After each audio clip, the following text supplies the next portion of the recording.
Together we determined that a modern economy requires railroads and highways to speed travel and commerce.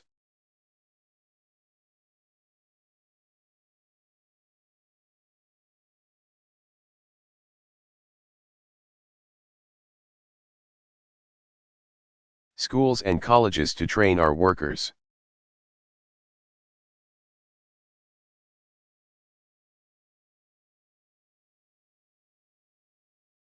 Together we discovered that a free market only thrives when there are rules to ensure competition and fair play.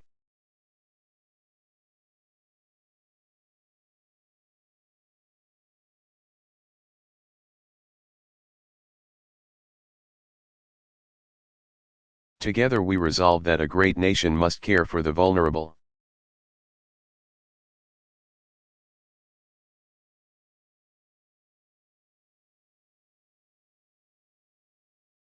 And protect its people from life's worst hazards and misfortune.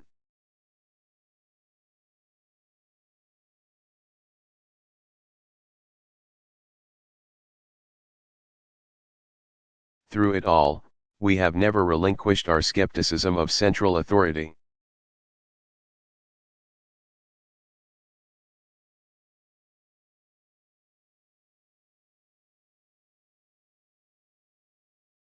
Nor have we succumbed to the fiction that all society's ills can be cured through government alone.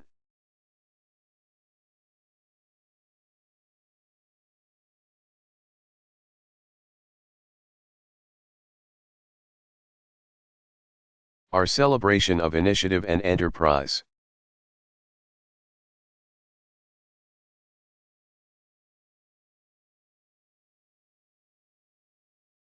Our insistence on hard work and personal responsibility, these are constants in our character.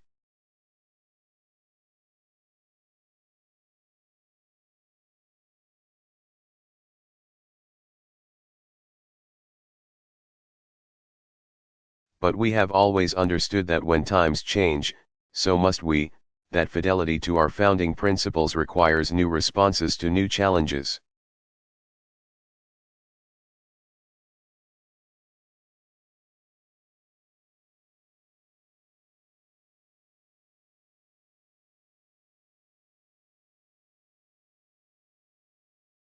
That preserving our individual freedoms ultimately requires collective action.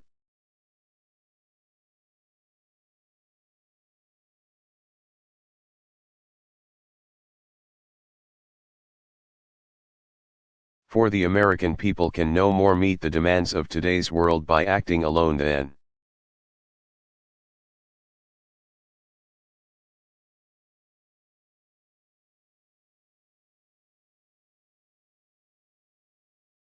American soldiers could have met the forces of fascism or communism with muskets and militias.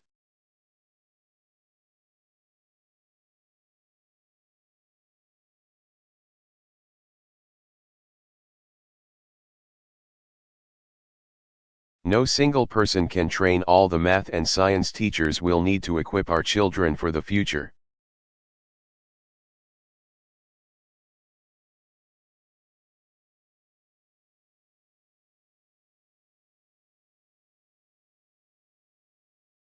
Or build the roads and networks and research labs that will bring new jobs and businesses to our shores.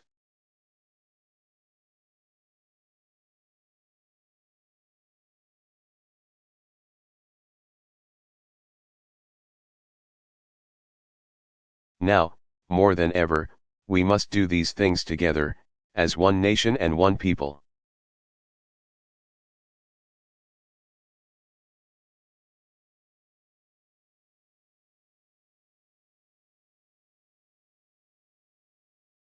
This generation of Americans has been tested by crises that steeled our resolve and proved our resilience.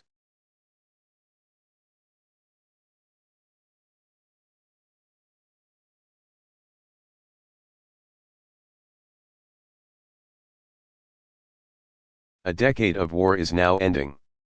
An economic recovery has begun. America's possibilities are limitless.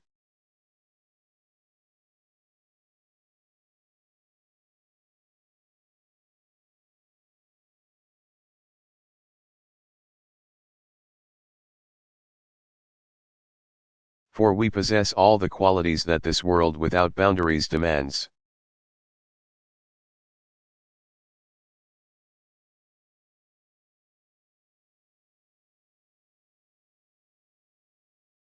Youth and drive, diversity and openness, an endless capacity for risk and a gift for reinvention.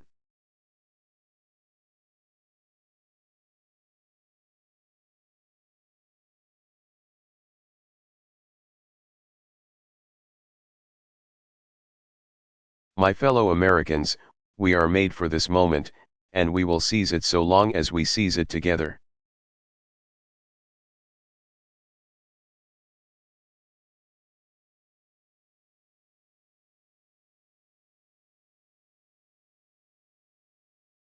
For we, the people, understand that our country cannot succeed when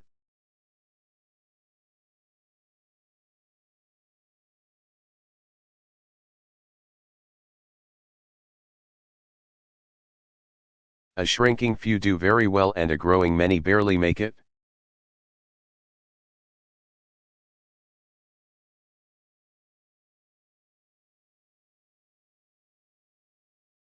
We believe that America's prosperity must rest upon the broad shoulders of a rising middle class.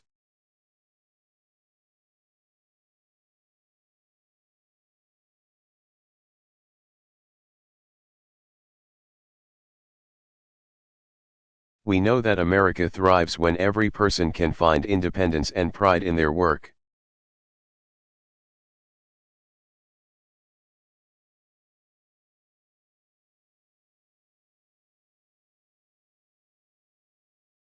When the wages of honest labor liberate families from the brink of hardship.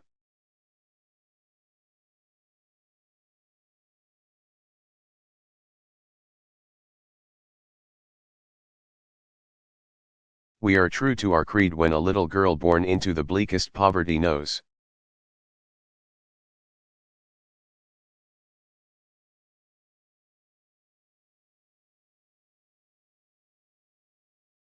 that she has the same chance to succeed as anybody else, because she is an American.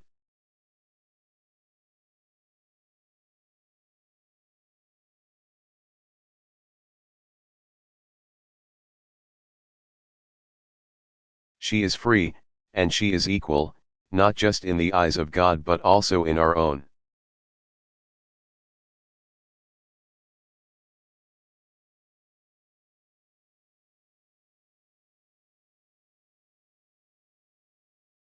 We understand that outworn programs are inadequate to the needs of our time.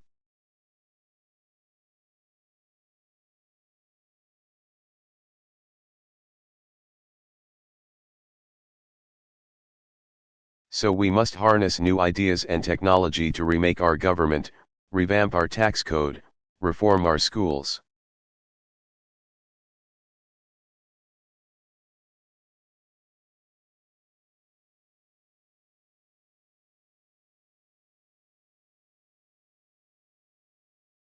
And empower our citizens with the skills they need to work harder, learn more, reach higher.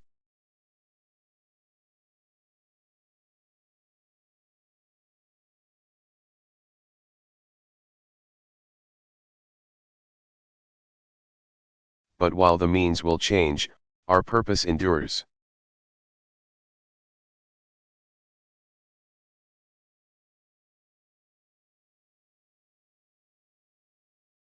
A nation that rewards the effort and determination of every single American. That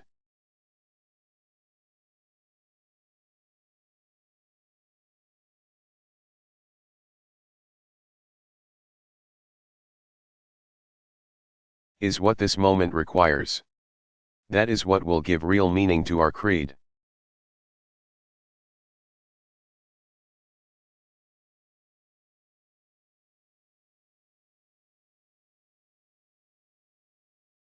We, the people, still believe that every citizen deserves a basic measure of security and dignity.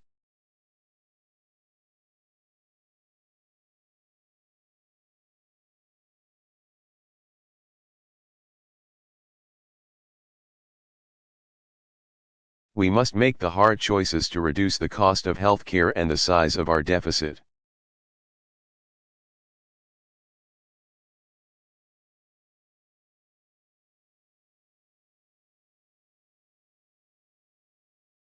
But we reject the belief that America must choose between caring for the generation.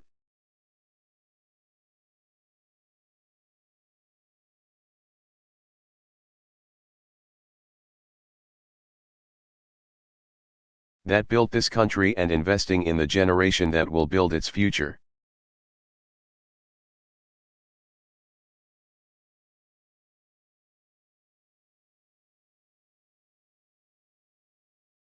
For we remember the lessons of our past.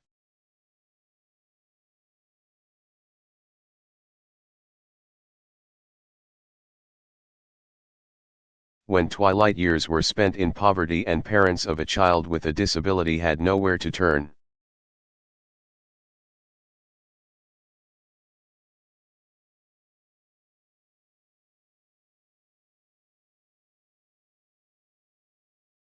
We do not believe that in this country freedom is reserved for the lucky, or happiness for the few.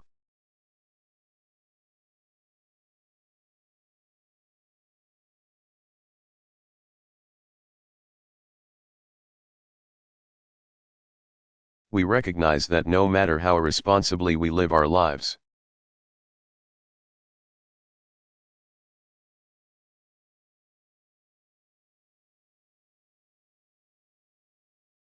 any one of us at any time may face a job loss, or a sudden illness, or a home swept away in a terrible storm.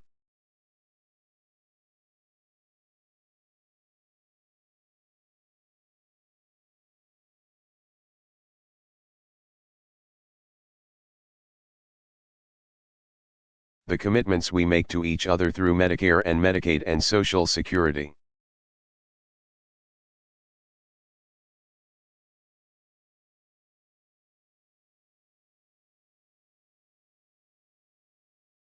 These things do not sap our initiative, they strengthen us.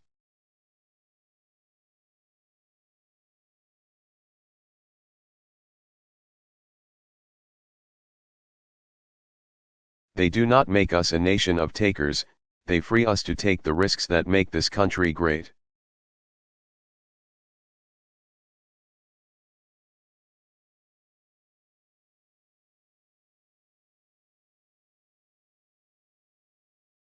We, the people, still believe that our obligations as Americans are not just to ourselves, but to all posterity.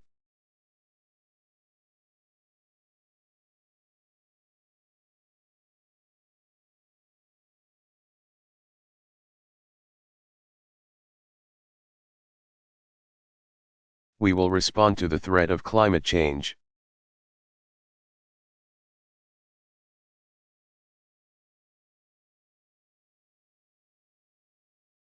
Knowing that the failure to do so would betray our children and future generations.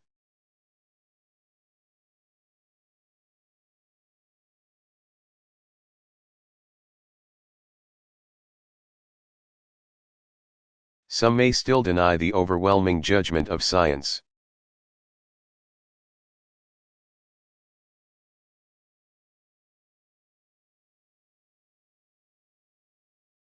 But none can avoid the devastating impact of raging fires and crippling drought and more powerful storms.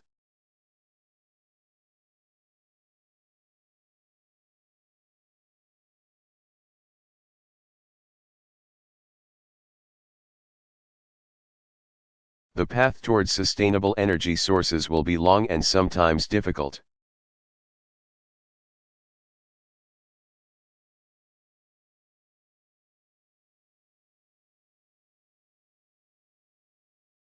But America cannot resist this transition, we must lead it.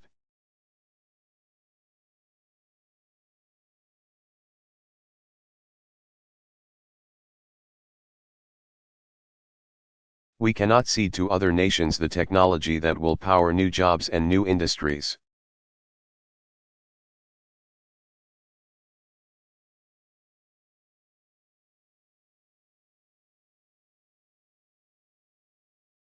We must claim its promise.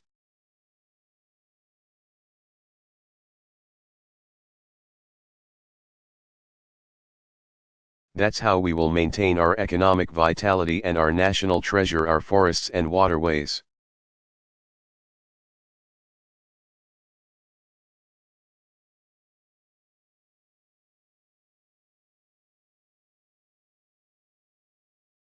Our croplands, and snow-capped peaks.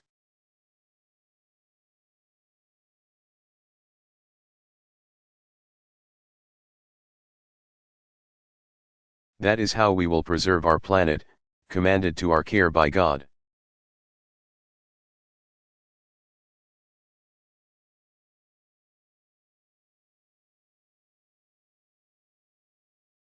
That's what will lend meaning to the creed our fathers once declared.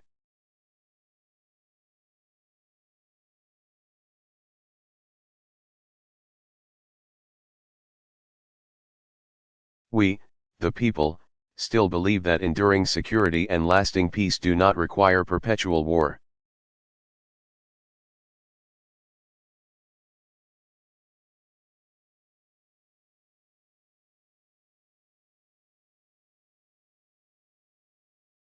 Our brave men and women in uniform, tempered by the flames of battle, are unmatched in skill and courage.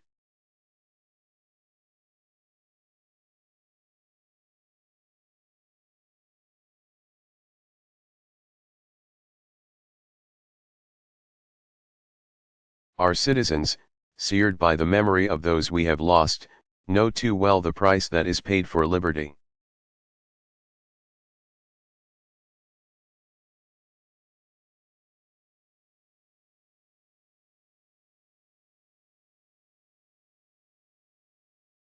The knowledge of their sacrifice will keep us forever vigilant against those who would do us harm.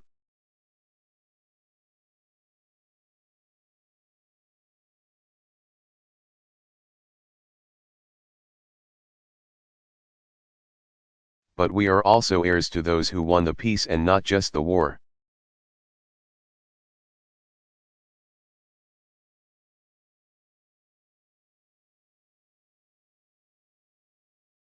Who turned sworn enemies into the surest of friends, and we must carry those lessons into this time as well.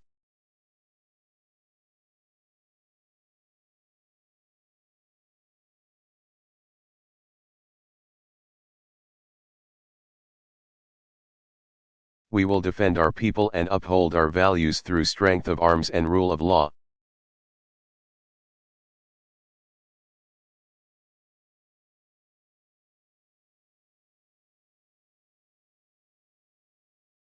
We will show the courage to try and resolve our differences with other nations peacefully, not because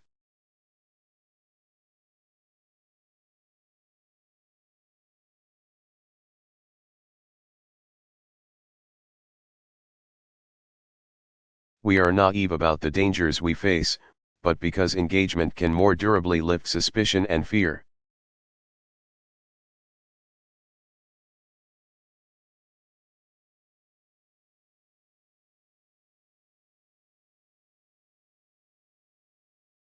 America will remain the anchor of strong alliances in every corner of the globe.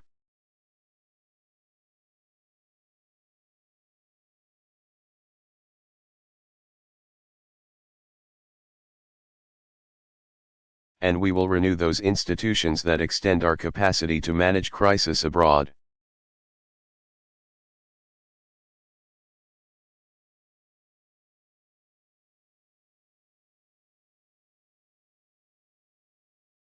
For no one has a greater stake in a peaceful world than its most powerful nation.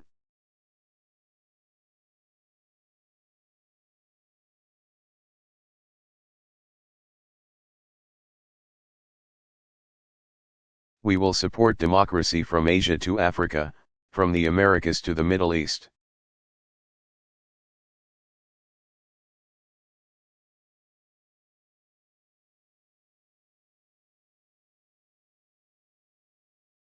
Because our interests and our conscience compel us to act on behalf of those who long for freedom.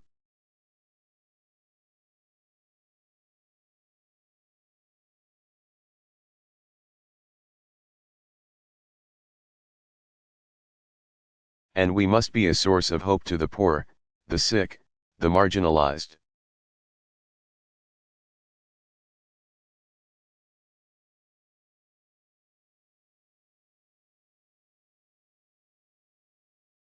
the victims of prejudice not out of mere charity, but because peace in our time requires the constant advance of those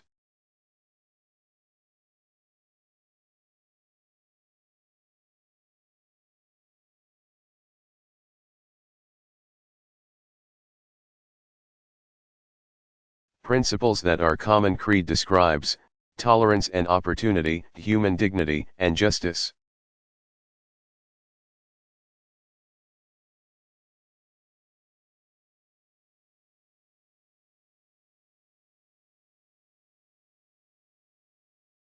We, the people, declare today that the most evident of truths that all of us are created equal is the star that guides us still.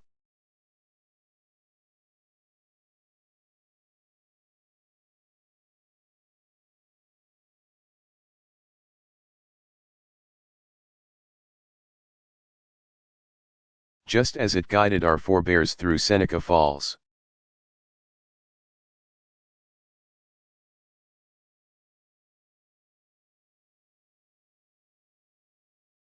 And Selma, and Stonewall, just as it guided all those men and women, sung and unsung.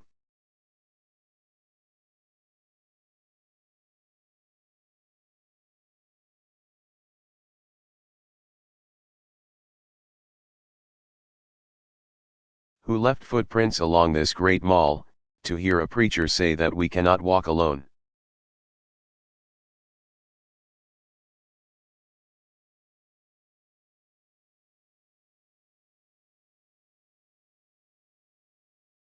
To hear a king proclaim that our individual freedom is inextricably bound to the freedom of every soul on earth.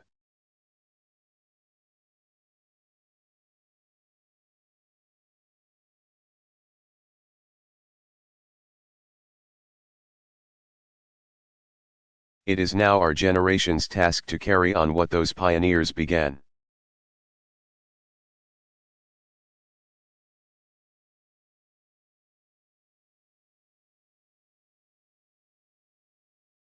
For our journey is not complete until our wives,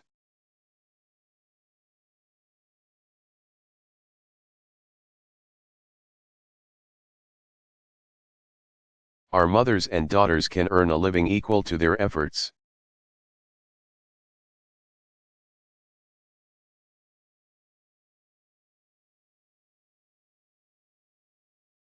Our journey is not complete until our gay brothers and sisters are treated like anyone else under the law, for if we are truly created equal,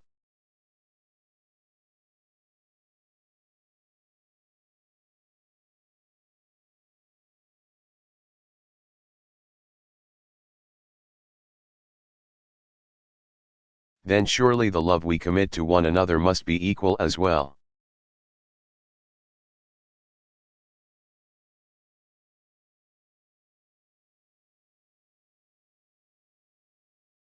Our journey is not complete until no citizen is forced to wait for hours to exercise the right to vote.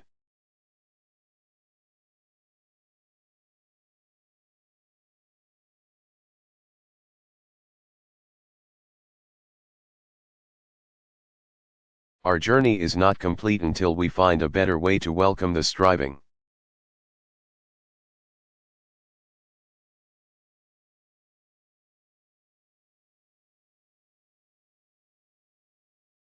Hopeful immigrants who still see America as a land of opportunity until bright young students.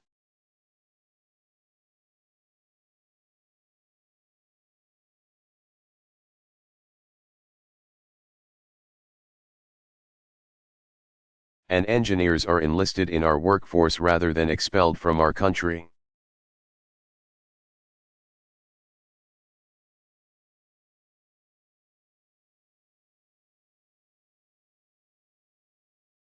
Our journey is not complete until all our children, from the streets of Detroit to the hills of Appalachia,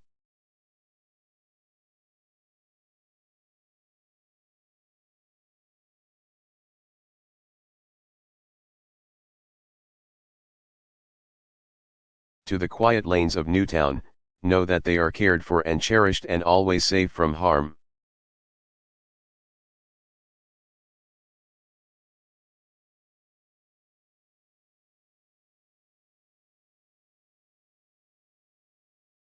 That is our generation's task, to make these words, these rights.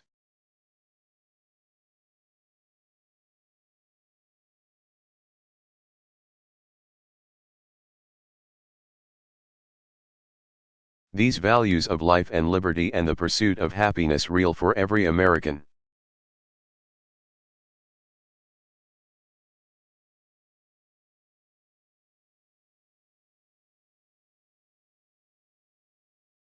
Being true to our founding documents does not require us to agree on every contour of life.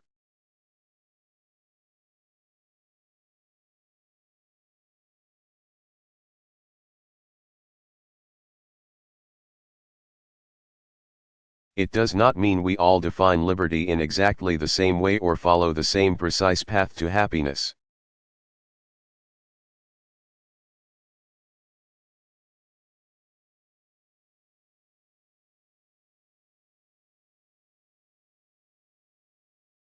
Progress does not compel us to settle centuries-long debates about the role of government for all time.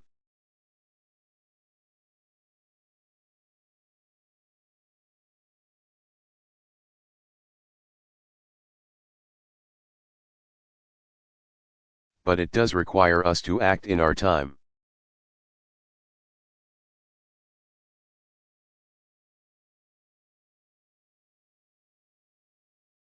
For now decisions are upon us and we cannot afford delay.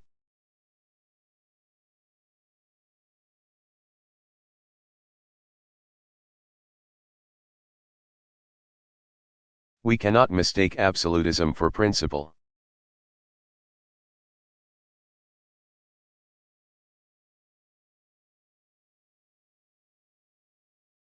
Or substitute spectacle for politics, or treat name-calling as reasoned debate.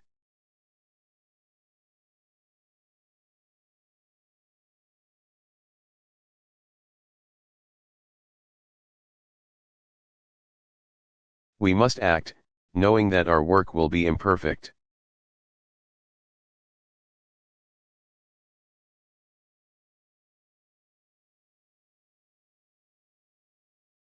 We must act, knowing that today's victories will be only partial and that it will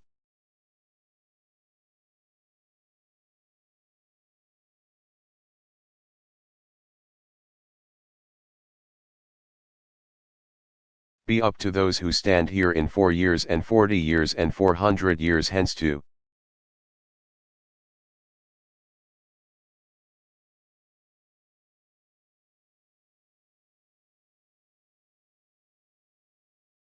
advance the timeless spirit once conferred to us in a spare Philadelphia hall.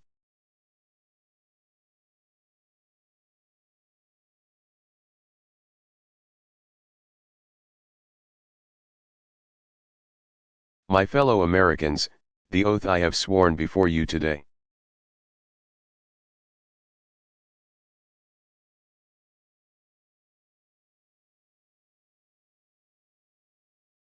Like the one recited by others who serve in this capital, was an oath to God and country, not party or faction.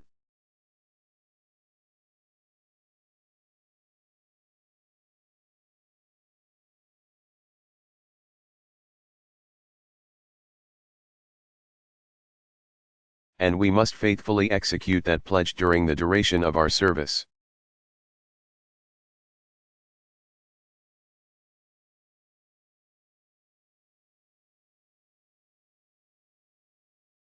But the words I spoke today are not so different from the oath that is.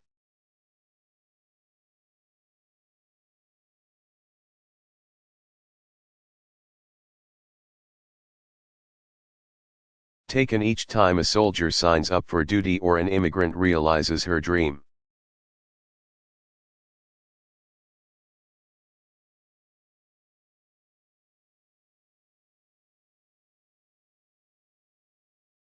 My oath is not so different from the pledge we all make to